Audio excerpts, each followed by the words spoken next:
Welcome to Wizard Team, a Black magical podcast for Black magical stories.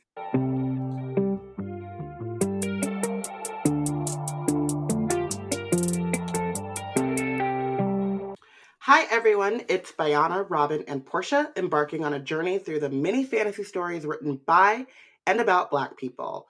Currently, we are reading Amari and the Night Brothers by B.B. Alston, and today we're discussing Chapter 24. But previously on Chapter 23, so there's a hybrid attack that attacked most of the legacy families. There were casualties and injuries, but the Van Helsings, other than like a few injuries, have come out unscathed. Lara, after this, remains a bully. Ooh, don't There's she? no come to, Has never known to not being a bully. What is that? She remains a bully. But we get to go to the Department of Good Fortunes and Bad Omens and meet Director Horace, who is delightful, and we see Amari's past and future. In this, we kind of learn that the Bureau and Amari have a common enemy. It's this two-headed snake that represents a magician. The assumption is that it's Moreau and his apprentice, but that's an assumption because Horace and the rest of the directors haven't fully figured out the full scope of the threat. But because of that, Horace kind of sees that, like, rather than being ostracized, like, Amari needs to be protected from these, magician enemies.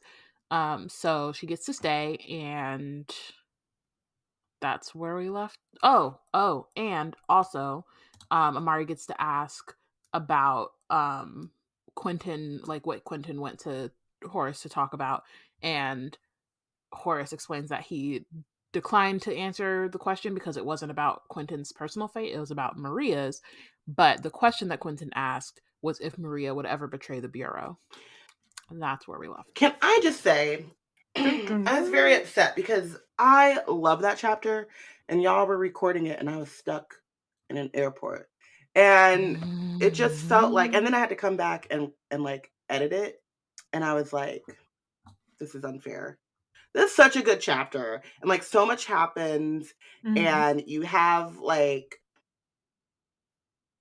a lot of like setup and world building, but also, and I think you guys mentioned this, so I'm just kind of like regurgitating what you already said, but like also just like a lot of like reaffirming of Amari and like helping to bolster her and like reassure her. And Horace and the Department of Bad Omens and Good Vibes. I don't know if that's not the name of it, but I can't remember right now. But like that is just like such a. So of the departments that we've really seen, right? We have like Amari's crappy department with those crappy children in the Bureau of Investigations and their crappy director. And then you have Elsie and her, I mean, if you're into that, cool department with like constant vigilance. And can we please stop it with the goddamn drones and the AI, please? No, thank you. No, thank you. This was the first department where I was like, okay, I could actually be a part of the supernatural world. This is tight. This I understand. Yeah. And that has something to do with the fact that they wake up at night instead of in the morning. Whole thing. I was like, okay, this is where I belong. This is the first time reading in the book that I'm like, oh, I would actually like to be a part of this world. Speaking of, we asked a question of whether, because at the Department of Good Fortunes and Bad Omens, like the dress code is that you can wear whatever makes you happiest. So we asked y'all, what would you wear that would make you happiest if you worked in this department? We got a couple answers. So at Sparkly Snarkery on Twitter said, if money's no object, they'd be in Heaven Gaia, Guope, Van Herpen, and McQueen all the time, which is like, yes, high fashion. Let's do it. Hal H. Allen said tennis shoes, jeans, shorts, or sweatpants, comic book, graphic tee. That's great, like, low-key casual wear. Yeah. I personally said what I'm currently wearing, and that's an Udi because it's very comfortable. It's a blanket and a hoodie. And I said if it's cold, what I'm currently wearing, but a little bit different, where I was like, it would be a coordinated sweatsuit, but it would have like the actual like galaxy and be moving around. Like the pattern would move. That was the only like kind of magical part of it, but it would still be what I'm like. My Udis would definitely be like different each time. It would be like a mood Udi. Oh my god, it's like one Udi because you get to break it in. Because there's something to like I have not fully broken my Udi in. The sleeves are too tight. The sleeve thingy. Oh yeah. Mine are definitely. So you got to break it in, right? So it's the same like once you break in your Udi, but then the pattern changes with your mood or whatever. I love it.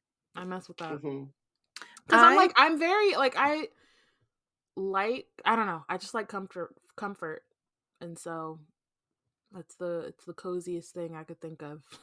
And every time I put on my Udi, I'm like, this is great. I love it here. I think for me, like I'm putting together a collage because I'm like I need a mood board to pull together this outfit or outfits because I'm like if it's changing every time, like what makes me happy on any given day always changes. So like of course I'm gonna have like multiple fits, but I feel like a definite fit would be like it looks frou-frou, like it looks like a high collar. It looks like it's a lot of like lace stuff going on the chest. It looks like it's giving like Gibson girl, but it feels super comfortable. And it's like velvet. It's like the velvet dark with like sparkles on it. Something that like it would have to sparkle. That's my main criteria. Sparkles and softness. And I think that would be really happy. And the ability to move without being restricted. Like my arms can't be restricted and my legs can't be restricted. And I'll be great, honestly. So let's get into this chapter. Amari wakes up early the next morning and goes to like wait for Dylan because they're Vanquish 2.0 and they share information. So she's like waiting. And as she does, there's a group of junior record keepers that are shooting her nasty looks and muttering about unfair badges and stupid magicians because, we're still in this place where people. I'm like, go keep some records.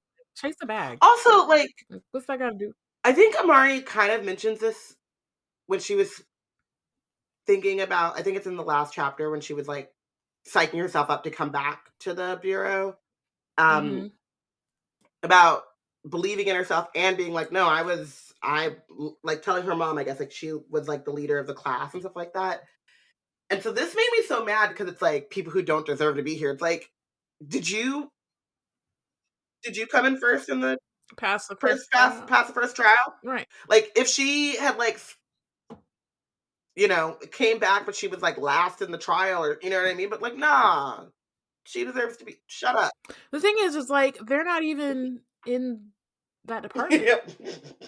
So it's also like, again, mind your business. Like this is nothing to do with you. They're just tight because they're the record keepers and she's someone who's breaking records. Okay. And they can't take. She's busting the curve. She's a curve breaker.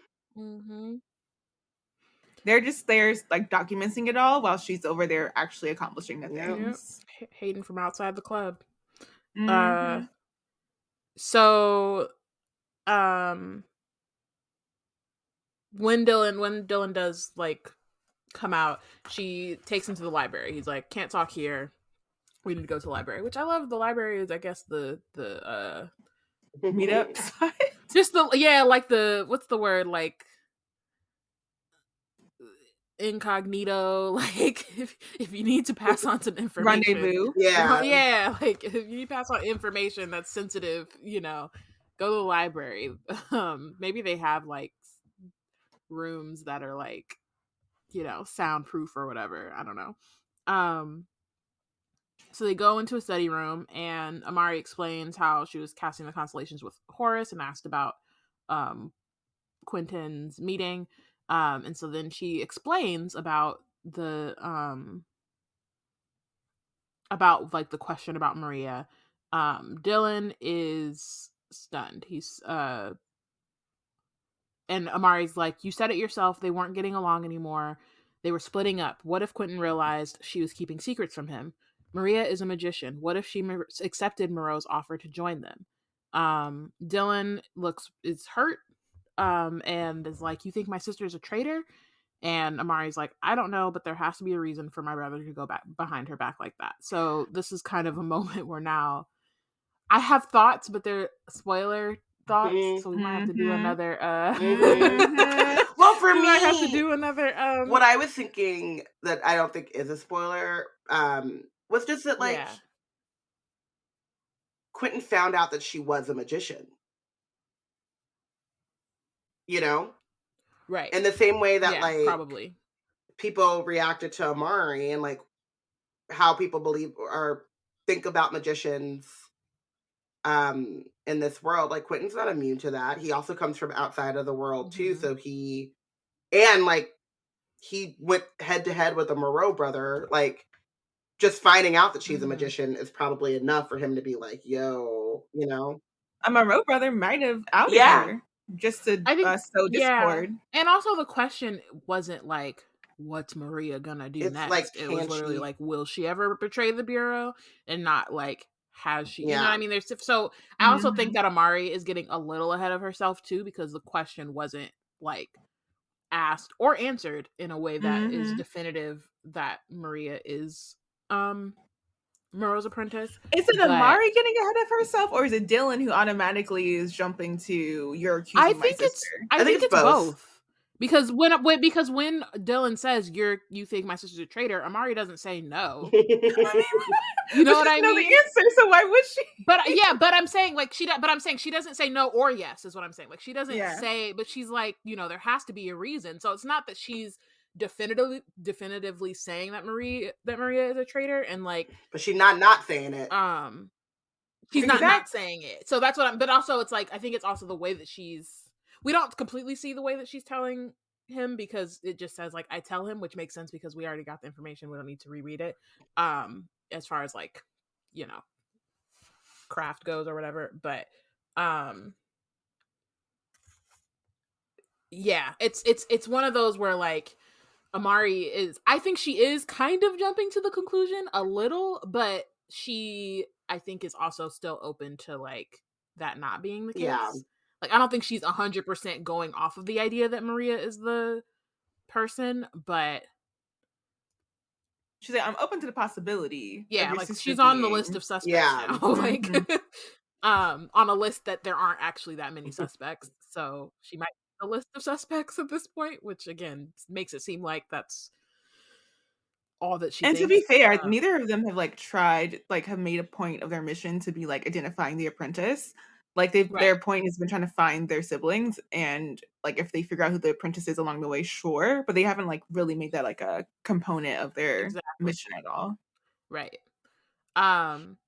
So Dylan is like, he's ready to go, but then Amari goes, that's not all. Director Horace knows about you being a magician, which this one I'm just like, ma'am, you got to get your that was a lot. That was a lot. Like, it was a lot, and also like phrasing is important. Like, that was giving Mia from Potomac. It was giving like that's low key a lie, but okay.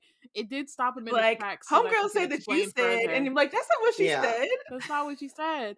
So then she's like, I shouldn't have said it like that. I just meant that he knows there's a magician who wants to protect me.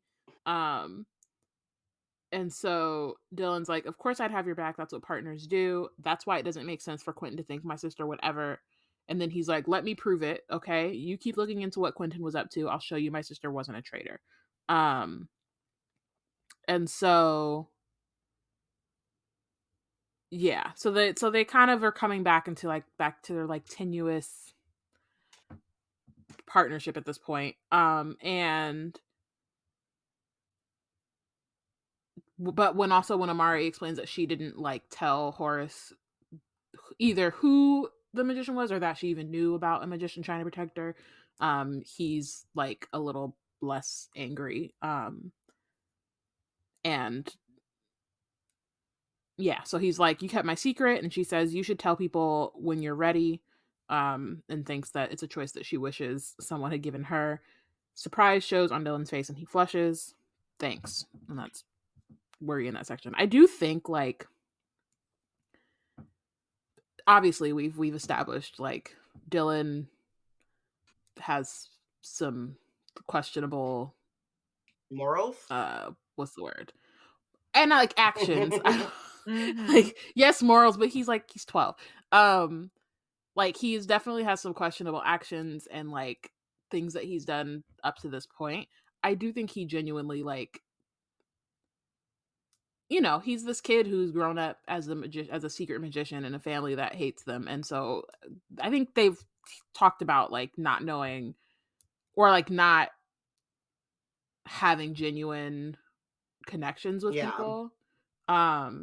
And so it's really clear here, and then like just through the chapter, like he's actually forging this genuine connection with Amari, whether like how he goes about that or how he, like, what's the word? How he lets that affect like his actions or whatever is still up in the air, but like I do believe that he genuinely like has this connection with her, because it's like clear, like the way that she treats him is how he knows like others would not, Yeah. you know, like knowing what they know about him. Yeah. And I mean, I think we kind of talked about this a little bit too, just about like the differences of expectations, I guess is probably the best way to say that. Like, Dylan has all of these, like, Dylan and Amari both have a bunch of like expectations on them from outside people beyond Amari's like immediate family and her like neighborhood, like Jaden and her mom and Quentin. Those expectations are usually pretty negative, right? Like, considering where you come from and like Jefferson Academy and all of this stuff. And people are expecting her to fail, and she's used to trying to like prove them wrong. Dylan has the opposite problem. It's still a problem, which is like people expecting him to succeed, expecting things to come easy to him, expecting him to do, you know, to be a Van Helsing TM. Like, you know, there's like a lot of like weight that comes in being a part of a family like that. And I think that one thing that they do give each other is the room and the space to just be, you know?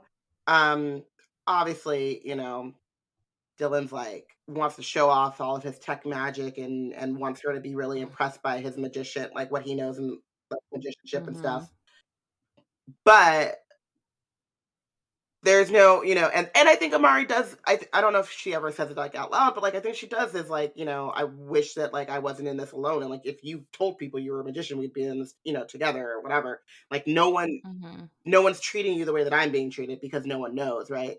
But she doesn't put that pressure on him to do that, right? So they can kind of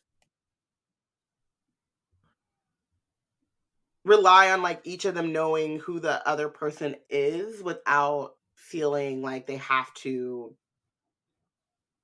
perform or do or prove themselves with each other. And I think that that's like, for the most part, a good thing. Then they're 12, but like, you know, that's like one thing I also noticed is that like in this instance, Dylan, like he's someone who, and we get into this later, I think actually next chapter, but like he's been tutored. He has older sibling. He has Maria as an older sibling. He has Lars a twin, and she's more like gregarious than him, like always like in people's faces and like doing stuff. And I think that for him, like Amari is the first time that he's being listened to as like the expert in something or someone who like can give counsel to something. And it changes, like their relationship is built on something that he's never had with anyone before because he's never had to be like a guide or a model for anyone before. So he looks at it a different way than he looks at different relationships that he has with people. So I think he holds that in that kind of a different regard than he has with other people. Yeah, definitely. And I think that a lot about, like, whenever you're 12 and you don't have a lot of, like, um, times where that happens to you, where you're the person who's, like, guiding someone else, so, like, it does feel very special to you that you are the person who's helping someone else out as, like, their guide or Yeah. model or You see whatever. this all the time. Mhm. I've, like, noticed this, with all the, like, little children in my life now. When they are, like, engaging with people who are actually younger than them, like Aminata and her little brother. Like, all of a sudden, like, you're so used to being shepherded or whatever, and then it's like, "Oh, wait, someone's Yeah. looking up to me." I'm like, "Oh, I'm" I gotta do something Yeah. different. Yeah. Yeah. It does change Yeah. your, like, perspective on things. There's a lot of stumbling. Like, Yeah. there's a lot of people being like, "Yo, what are you doing? Like, don't forget, like, Super He's like, "Oh, my bad. I gave you a like, book and my stupid sister came in and kept you from being able to use it. Let me tell her to chill out real quick. I got you." right, like, hold up, let's." So yeah, that's super real. So now that training is restarted, it's time to learn stun sticks. So they're like in class. Magnus is holding up this metal rod that almost looks like a really fancy pin. Um, so the first thing to know is that stun sticks are for self-defense only. Once you make junior agent, you and your partner will be assigned a senior or special agent. Wherever that agent goes, you go. Needless to say, things can get a little hairy when you're out fighting crime. So these stun sticks have the power to down an 8-foot Yeti mid-pounce. Then you gonna have the Yeti Mafia after So you. So man, oh my gosh, I can't. Is it this chapter? I Sasquatch can't. Mafia. The Yetis are no joke. I don't know if it's this chapter or the next one, but I definitely had a This moment where I was chapter, like, no, "Oh, it's it this is. I one. think it's this chapter, and I was the like, "Hey, Yetis are yo, like they spotting they're up, dude." serious. Like, They're serious business." So, he asks like for a volunteer. Kirsten, who does not know how to mind her business, volunteers Amari, which Magnus goes up to Amari and is like, "That's so." But if some kid would have volunteered somebody else, and you know that there's like that dynamic of like bullying I'm and like, all that "Oh, so kind of you stuff, had I would have been volunteered like, "All right, yourself." thanks, Yep. Kirsten." Yeah, I'd have been like, "Step right up, Kirsten. Like, let's go." but I think the way Um, that he handles it here, it like because I think Kirsten was trying to like set her up in one way, and he was like, yeah, "Nah, we gonna do something different." right. Well, Yeah, I think he, the way it like ends up happening is fine, but I just know Yeah. me as like I immediately would have been like, "All right, come on, let's go, Kirsten. Since you want to be raising Get stunned." hands. Yeah. Um. So Amari is like, "Sure, I'll volunteer." And then Magnus offers her the stunt stick, because he wants her to zap him. So Amari is like, great vindication from when he teased them about their sky sprint technique the last week. Um, so she holds it out in front of her, presses the button. Magnus goes stiff as a board, his thick arms clapped against his sides. He bursts into loud, guffawing laughter. So Um, I had a question about this. which, In the previous chapter, yeah, we find out that Magnus's special ability is like basically like oh yeah, still scared. I have that question too. yeah, like But I had that question in that like when I read stun sticks initially, I think like yeah. taser. But this is different than that. but also So like he can if he can control it, he can control when it is active and not Okay, because active. like that's okay, true. because this is Maybe where I'm my question was yeah. going, and I've been reading a lot of spicy books and stuff, but like if you could control, like even if it felt good, even if it was like or you know stun as in like I guess this one is like you kind of like seize up a little bit, like does nothing penetrate him, Right. you know? I think Because if you we think about, I want was to, thinking when I I first guess. read, I was thinking like, oh, Homeboy's bulletproof, but like, there's also like a ton of Yeah. sensations and stuff, and like cold water, like freezing water, or like super hot, like flame or Mm-hmm. whatever. Like, so yeah, because Yeah. I think for like how the way that they describe the different abilities, like you have to have like a level of like experience with your ability, like to make it like work. Like, it doesn't just auto work all the time. Like it can, but like it doesn't like you have to like build up your own kind of like um tolerance or like endurance in using your ability. So I could see it being something where he just like he knew for the like purpose of the demonstration, like, oh, let me like not have my active like Armor or anti whatever. skin going on right now. Yeah. So Amari's confused, and then she touches a stun stick to her own arm, which Girl. Never would be me. I'm like, never you that could just curious. wait for the explanation. Why are you like, that's weird. I'm gonna stun myself, girl. Please, Ma'am. like, Child. what? But both her arms. She's in the right department for sure. Because Right, that would come on, I would 'cause, never. who would do that? Why would you do Be this? for real. Her arms snap to her sides. It's a lot like one of those bear hugs she used to get from her great aunt at Thanksgiving. A few seconds later, she gets the sensation of being tickled at the bottoms of her feet. So I like that. That's like, it's a lot less violent than the name like kind of connotes, but yeah. It's also like one of those things. I think Porshèa, you had talked about like when they were looking at the spell book and that like blinding solace spell, how that could be used for self-defense or if you blind someone, you know. It's one of those like reminders that like that is actually could be effective in combat without being lethal or painful. Right. It does what it needs to do.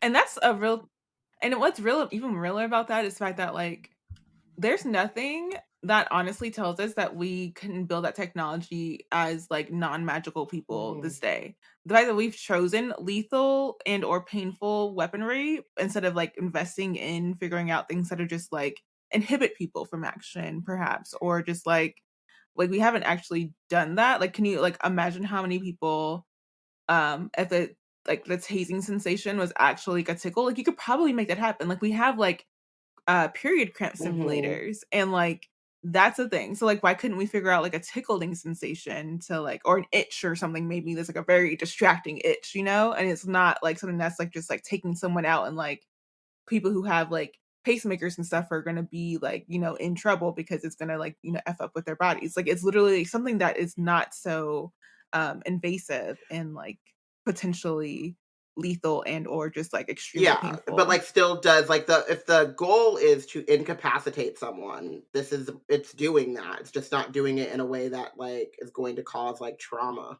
like lasting trauma or whatever. Yeah, it's like as humane as possible. That's very smart. She gets a sensation of being tickled on the bottoms of both of her feet. We pass the stun stick around the room and let each trainee experience what it feels like. The stun stick works in two ways, says Magnus. First, it immobilizes your opponent, preventing them from attacking. Second, it can lessen whatever ill will your opponent bears you with laughter. At the finale, you will duel against one another in pairs using sky sprints and stun sticks. So go ahead and get your sky sprints on. I like this idea too. So what we were talking about it like not having to be traumatic or not having it be kind of like violent is like it lessens the ill will your opponent bears you with laughter. It's like it's so true. Like if you're in like a tense situation and then something funny happens, it does like talk about like de-escalation. Like there's nothing like more that de-escalates something better than like a good laugh. You're like, all right, maybe we ain't gotta fight. Like when I used to get in trouble. Yeah, when I used to get in trouble, like me and my siblings got in trouble as kids, my dad would always crack jokes like toward the end of getting flashed on. He would start like cracking jokes. And it's like weird because at first you're like, am I supposed to laugh? Because I was just getting yelled at, but like, is that, but it does like dissolve the tension. It's just like one of those things too, where it's like, shout out to BB Alston and maybe like some police departments or something can hire him for actual de-escalation techniques because like, oh yeah, this is very much a realistic solution that just doesn't happen to be traumatic.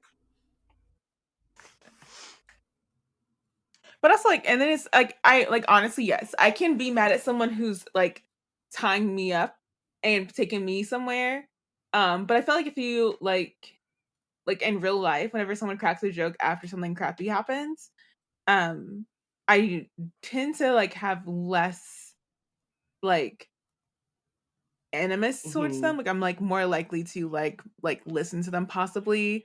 Like, okay, I'll hear out your side of why you're doing this thing that I think is awful, but I may not agree with Yeah, you, but I will probably hear it's you out. not completely like removing or solving the conflict. It's just putting you in a better frame of mind to like work Mhm. through it without it being yeah, like confrontational, like, or I mean, yeah, just in a better frame of mind to like actually problem solve as opposed to like, oh no, we just fighting. Because there are times when you get like so Mhm. emotional and you're like, I just want to fight. Like, or I just want to argue. And it's like, I'm not even hearing what you're saying because, like, I am in my head being like, I got points to make. I got things to get off my Mhm. chest. Whereas you're like, okay, no, now I'm in the headspace where it's like, I actually want to hear and understand your point of view. And like, we can actually have a dialogue. It's not saying that you're going to like agree, but you're getting to the space where you can have like a constructive, you know, dialogue basically. Encounter. And usually I feel like if the person who is like making the joke is like trying to joke about it or whatever, or trying to lighten a mood, then you know that like even if you think you're, because I feel like most of the time whenever I'm like being argumentative, like I feel like both of us are in the same place, like we're both arguing. But if you're not serious, then like maybe I shouldn't be serious either. Like maybe we should both. Maybe Yeah. we're fine. Maybe I took it the wrong way and we both are just chilling, and then like that helps. Unless I'm really annoyed at you, and I'm like, "Oh, so you laughing? Oh, so it's funny?" That's all.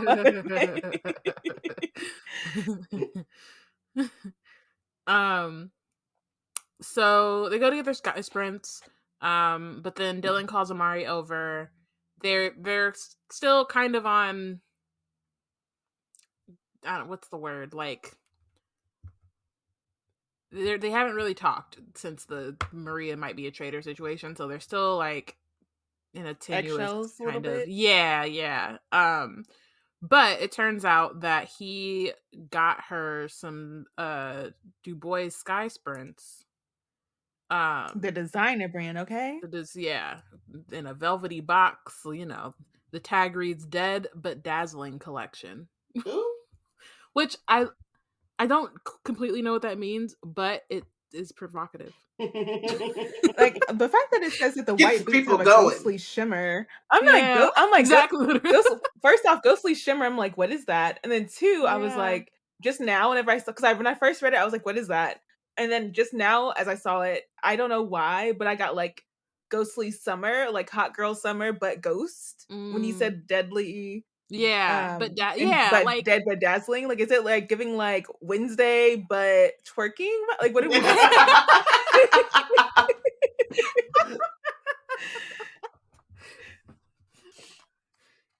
anyway, they're tight, and It's really funny. Dylan. Sorry, this again, like we talked about, like Dylan not really having real friends, but also the like environment that he grew up in, where his like showing of friendship is to buy her these expensive sky Expensive sprints. ass When shoes. we also found out earlier that like the ones that are provided, like they're not cute, but they are just as effective. Like they don't. There's not They like work. a quality imbalance, right? So it's like, Mm-hmm. thank you, but also But they're probably, but like, didn't they mention like an odor? Like they're like bowling shoes kind of thing. Like, gotta hope someone sprayed them suckers down. Like it's just like an Yeah. yeah. appealing outside Yeah. of just like being dusty, like just generally unappealing kind of vibes for the regular ones. And he's like upgrading her with her own special set of like limited edition designer Mm-hmm. Sky's Friends. Yeah. Still not from the collection that Vanquish got, which I know. The thing Quentin, is you like better have some. having forgotten about this part. When it first saw it, I was like, did he get her the Eric Vanquishes? But then I was like, oh yeah, no, he couldn't even get those. He ain't have the They're that I'm really hoping whenever Quentin like is able to come back into the story, or whenever he shows up, that he's like, hey, I got a vault and I got some stuff set aside for you, Right, including because Vanquish. it's really these not limited fair. So Amari, you know, so Dylan kind of plays it off because he is still like kind of upset. So he plays it off as it being like, oh, it's just because we're partners or whatever. I don't want you to bring me down, even though it's really because He feel on you. He's her friend. He wants to be friends. And Amari is kind of also wishing that things could go back to normal and is hoping that Maria isn't actually a traitor so that they could be friends again without the awkwardness. But yeah, so over the next week, they're basically like hybrid attacks are happening all over the place. Elsie says the only reason they haven't canceled summer training is because the Bureau headquarters is probably the safest place for them to be. Which I've heard that before, but also I do kind of get it. And like, if like people's homes are being attacked, like it's like, no, let's not send you home. Yeah. To be attacked, you know? But also, like, is us, does us mean everyone? Because clearly Amari, like, it's so sad because, like, where is safe for Amari? Because she can't even go back to her actual life because who knows what would be after her with limited security measures that she has at her home. However, she's not discriminated against outside of what she's usually discriminated against for at home. Whereas here, people are putting up hate criming her in her own dorm room. So what does safe mean for Amari Peters? I think they just mean safe from the hybrids. Boo. It's like, that's as much as we can do. Other than that, you're on your own.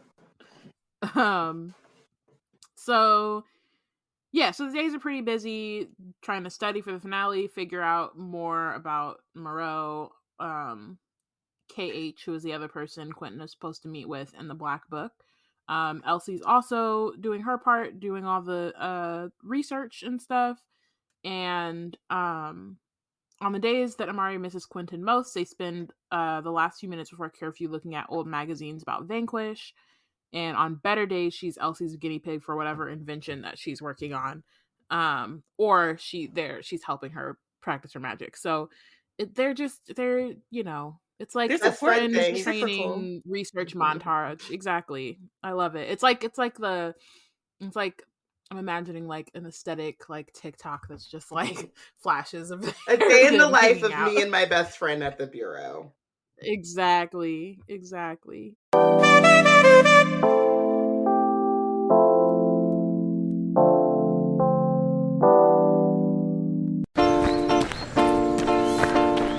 At New Balance, we believe if you run, you're a runner. However you choose to do it. Because when you're not worried about doing things the right way, you're free to discover your way.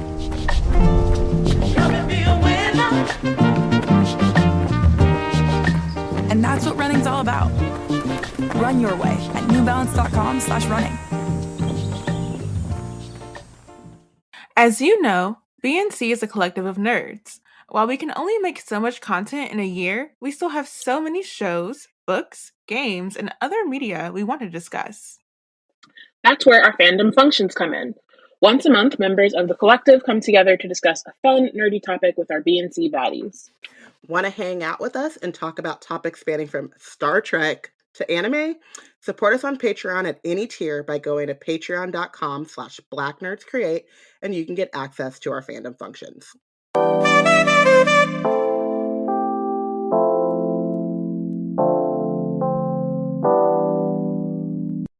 So Amari's getting better at painting illusions. She can even paint moving ones now, though those are tricky because you have to concentrate on making the movements look natural. The only downside is that she still has to keep Dylan secret, and so she can't tell she can't tell Elsie like where she got the spell book from or how she learned how to paint illusions and that kind of thing. So it's like the kind of the thing that's a little bit marring is that like their relationship is that she has these secrets that she has to keep. I just like what was it? Oh yeah, the painting. When I first read about painting moving illusions, I took that as like the illusions themselves were moving, and she was trying to paint them as they were moving. And then I like had to get to the point where it's like to like concentrate to make the movements look natural. It's like, oh, she's literally creating illusions that start to move after she paints them or whatever. Animation. But it'd be interesting if she does like if it was both. Like she's like, I Right. create the thing and then I'm trying to make it function as it's like working. Oh, Yeah. okay, I get what you're saying. It's possible. So now it's the week of the second tryout. Amari's on her way to the food court when Gemma, who's Elsie's lab partner, kind of like lets her know that Elsie wants to meet in the library. So Amari goes over. It turns out, so Elsie has been like reading all these books trying to find out stuff about the Black Book. This is the last one that she has access to. She says, it's taken so much sucking up to Director Focus to get her to lend me Rasputin's directory of dangerous doodads and doohickeys, which I think is, as far as titles go for like evil magicians, this one is pretty silly. But like like if anyone would have a directory of dangerous doodads and doohickeys, it would be Rasputin. Like he would know. Right. It's very funny. So it's the magician's handwritten notes. If there's nothing new about the Black Book in here, then they kind of met a dead end. So they go through. Elsie scans the entry for the Black Book, but there's nothing new.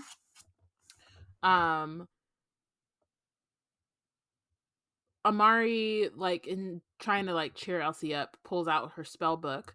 But then as she's slipping the key into the lock, Elsie kind of has like an epiphany and reopens the book, flips past the Black Book entry, and lands on a new page that reads The Black Key.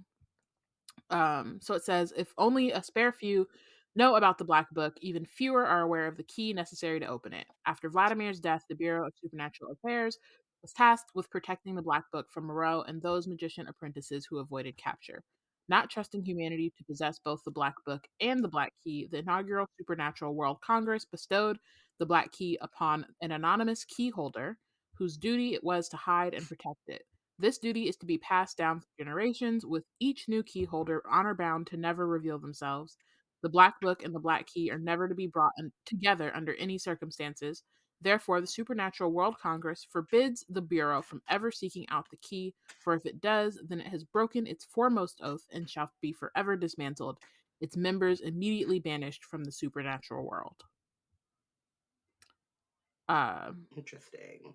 That's intense. It's also like it's a reminder that I guess like humans, the way that we're thinking about them, even though it feels like they have all of this power, are actually just being granted entry into the supernatural world. Like they can be banished. Like they like Merlin in this world is not a human, he's an elf, correct? And he's the head of the World Congress. He's the one that like magicked the crystal ball to enhance the powers to supernatural powers. And so I kind of do like that thought of it. It reminds me a little bit of like indigenous native peoples and like a treaty or something, but it in which like the majority or whatever is granted access to something. In our world, in like the colonialist world, they continuously like break those treaties or take advantage or whatever. And so I like the idea that in this world there is kind of a fail-safe, you know, like we let you do this. Like they've allowed them to amass a bit more power than I'm personally comfortable with, but there is kind of like we can banish you, like we, you know, right. You are being like they don't have unlimited power. Yeah. Holy shit. I love in this that they are not trusted. They're like, oh, we can't trust these humans. Like y'all can't be trusted with both the Black Book and the key.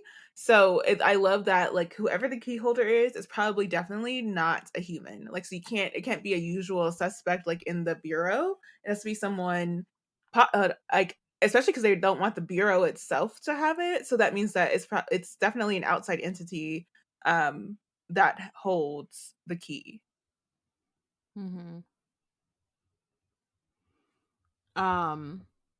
So then we find out that that's what KH is, key holder. That's what or who Vanquish found. And then Amari's like, no wonder Moreau's apprentice went after my brother. If there really is some master plan to take the black book, they'll need the black key to open it. And Elsie is like, if anyone finds out about this, the entire bureau would be shut down for breaking its oath. And Amari's like, okay, so then we don't tell anyone. And that includes Dylan at this point, because she still isn't sure about Maria. So now she's keeping different secrets from each of her Everybody got friends. secrets. Everybody got Amari Amari has has secrets. yeah. She's holding yeah, them. she's like, yeah. So now that they're out of clues and the second tryout is only a couple days away, they kind of shift their focus for a bit so they can get through the tryouts. A couple of times Amari's kind of wanted to tell Dylan about what they found, but it seems like he's avoiding her. He's been pairing up with Lara during Sky Sprint training. And so things are just not great. Everybody is studying and practicing like crazy. Hardly anyone shows up for lunch. If not for Elsie, Amari would be right with them. But Elsie, who, I love this for Amari and for everyone involved, doesn't believe in missing meals. And apparently that rule except goes for the Amari. fact that she definitely caught up, like her friend Gemma interrupted Amari from going to the lunchroom. Yeah, but they probably went right after. I hope so. Because clearly Elsie is like, one time priorities. Amari planned to skip lunch, and Elsie literally picked her up and carried her to the lunchroom, and I love that. I love that, like that's the priority. It's also like, Amari, what are you doing? Like, take your book to the, like, just have your book on the side. Yeah. If it's a messy lunch, I understand it. Like, if it's a messy lunch, I understand why you don't want to have a book beside you. But otherwise, just have the book, I'll post it up, and then just, like, you got magic, just flip a page, eat something. Mm-hmm. Exactly. So yeah, okay, so they are eating, and Elsie is going on about a new flea grenade that the Agent Support Division of the Department of Magical Science is working on, that's where she wants to be when she becomes a junior researcher, is to make cool gadgets for the agents, which honestly, that sounds fun. It's like Q from, like, James Bond, right? Like, where they just, like, have the gizmos and gadgets. Also, what is the Spy Girls show? Totally Spies. Yeah, I love, like, the Totally Spies, like, gadgets as well. Yeah, because I was like, you'll need for this mission. I also kind of hate that so much of, like, these careers are revolving around law enforcement. I'm like, come on now, be more, like, take your invention to a more worthy cause. Yeah, and I think that's, like, it's interesting because it's, like, on two things. It's like, one, their main job is to keep, like, the unknown world separate and from, like, and secret from the known world, and, like, the way that they approach that is through law enforcement, which I feel like there may be a different way to do that. But also, I don't know, making gadgets is cool. It's very much like it's a kind of both and situation. Because, like, she could just make cool gadgets in general, but I don't know what the other researchers do in that department, so maybe it's like there's no, like, that maybe that's the only, like, practical.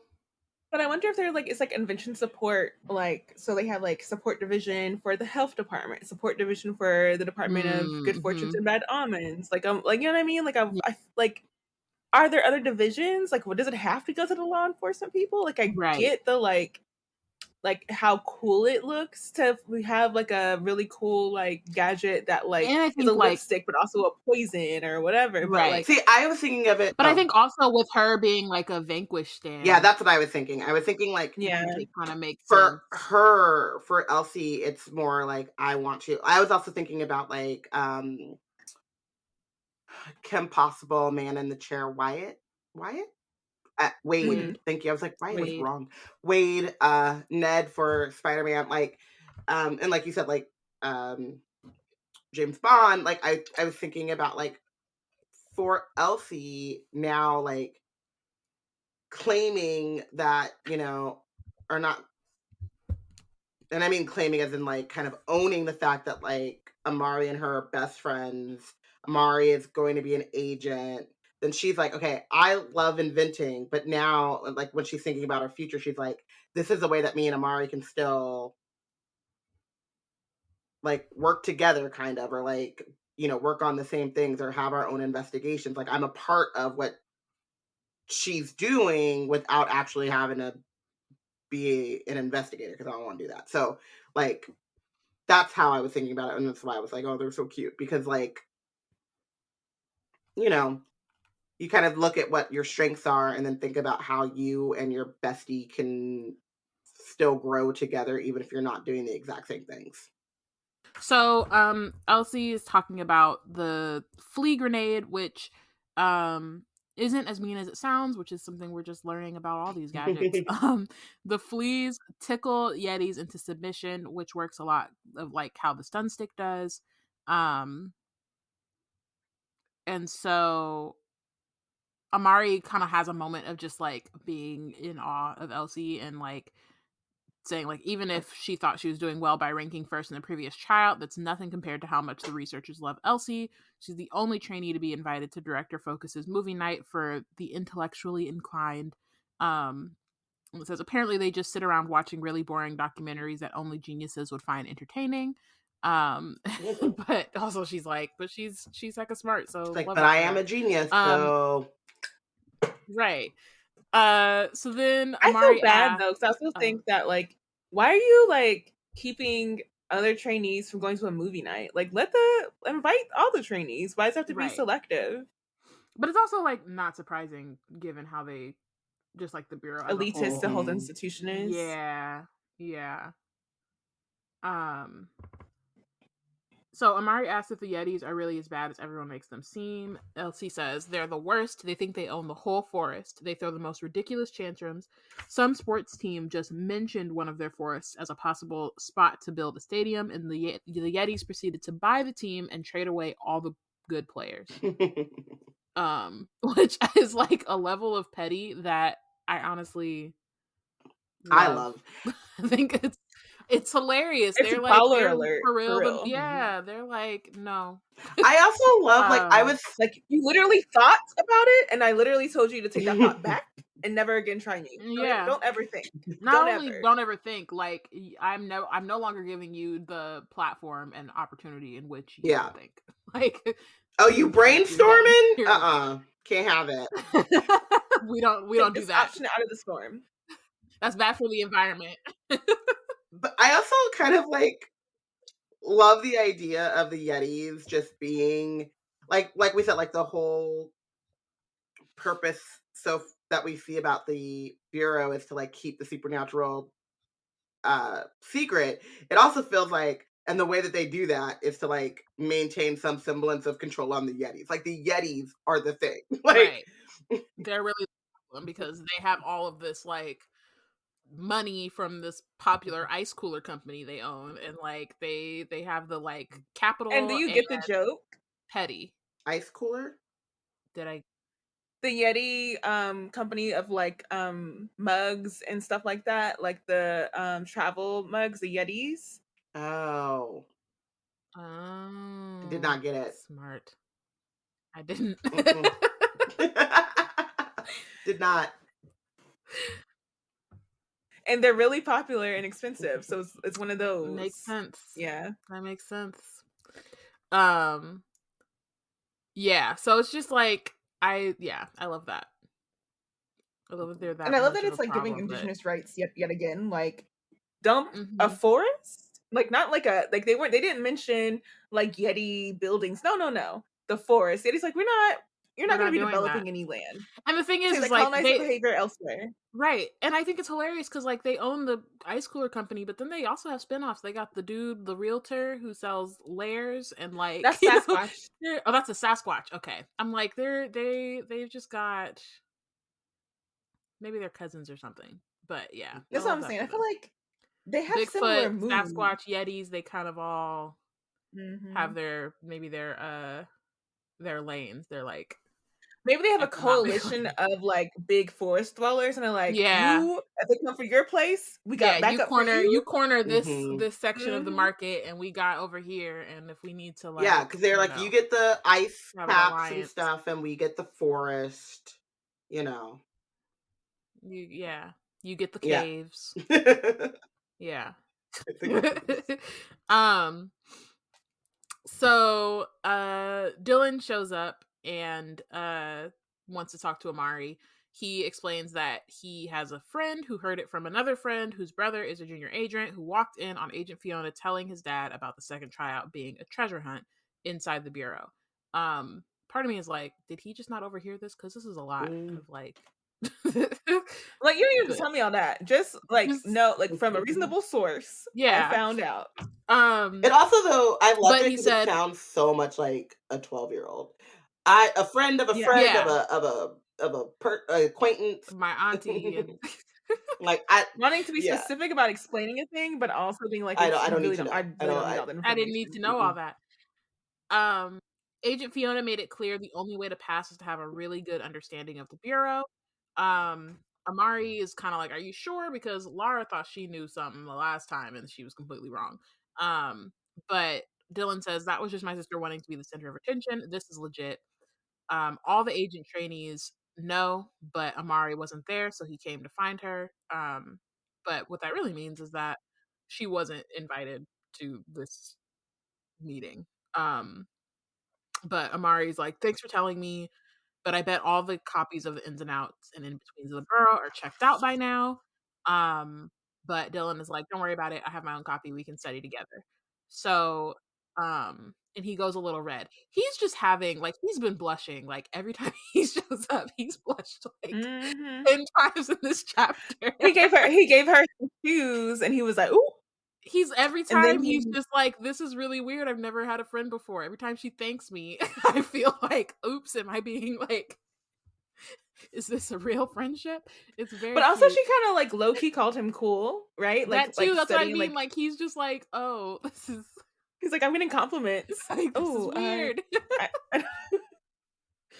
I- So he says that he's been thinking, and he knows that Amari only said what he said about Maria because that's where the investigation led her.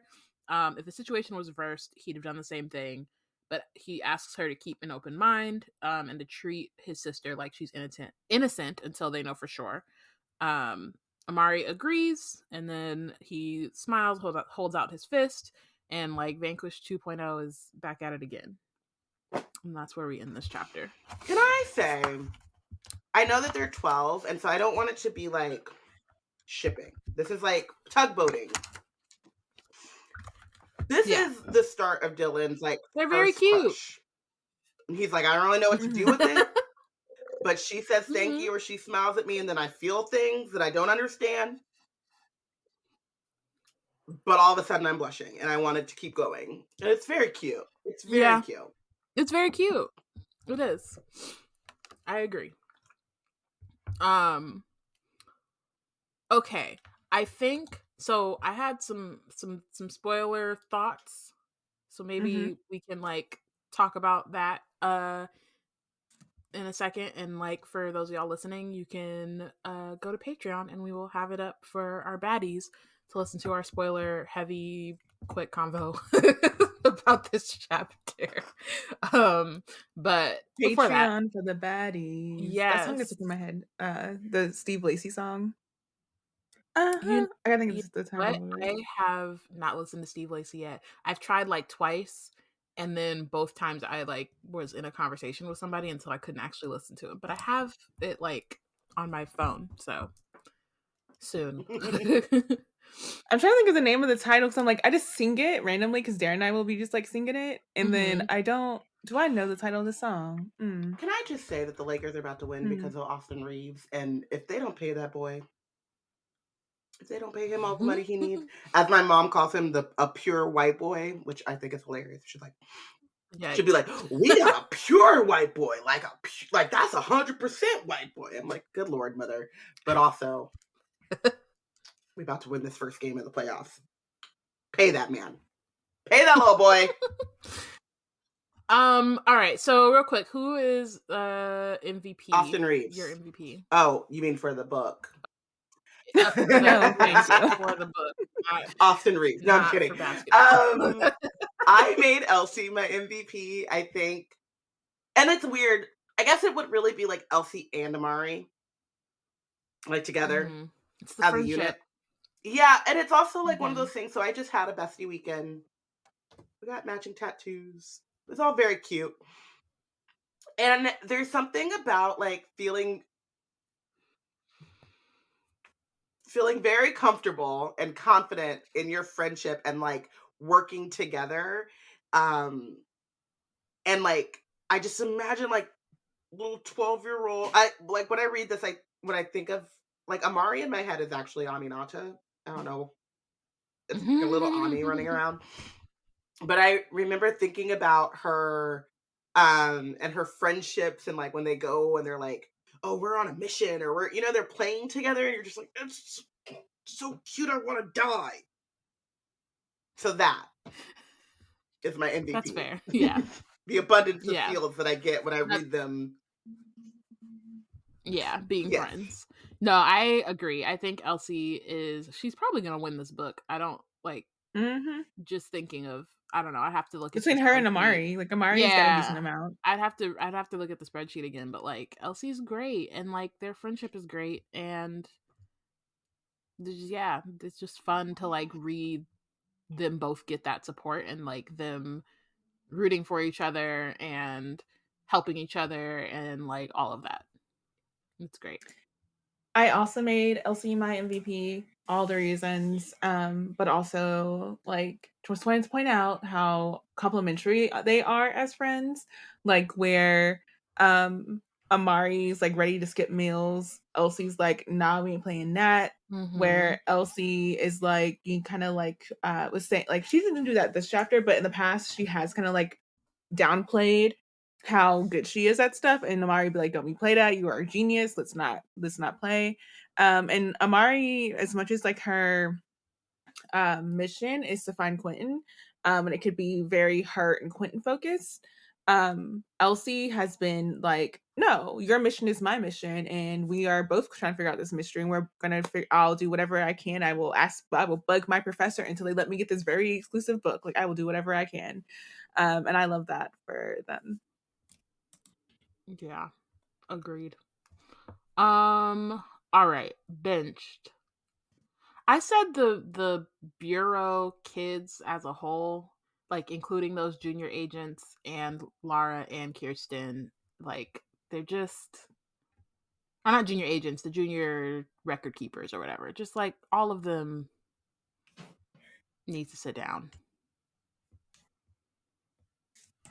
Yeah. And also just mind their business. That's really like, as I was, there were so many moments where I was like, don't you have some business to mind that has nothing to do with Amari? Like, y'all have your own trials to study for. Like, why are you worried about her? Honestly. I said Kelsey, which then made me realize that that girl's name is Kirsten. Herdo. I was looking and was like, who is Herdo? The one who voluntold Amari when the skies might sing. Kirsten, Kelsey, Kaylee, Kaylin, whatever. You know the type. You've met her. You had a couple of her in your school growing up. And the thing is that like at first, before I put Laura, but it's actually like the Kirstens of the world are actually worse because Laura's a bully, fine, but like wanting to be wanting the bully's approval so much that you then go above and beyond to like extra bully so that you can, I don't know. It just leave us alone. Just be. Mm-hmm.